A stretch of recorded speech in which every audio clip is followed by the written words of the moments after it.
إطلالة لافتة للنظر أطلت بها لين الصعيدي فتاة قناة طيور الجنة للأطفال.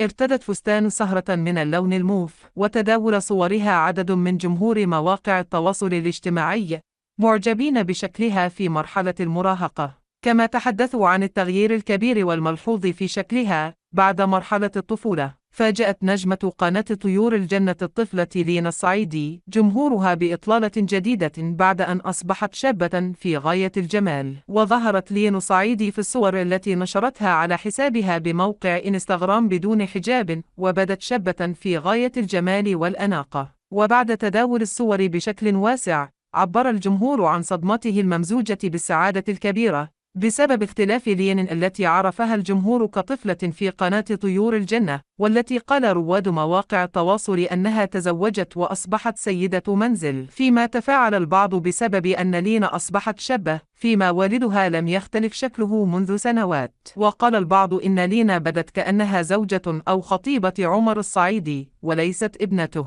وأعرب الجمهور عن إعجابهم الشديد بلين الصعيدي من خلال التعليقات، فعلقت متابعة: صارت أكبر مني. وقال آخر: وكبرت البنوتة كبرت ست الكل.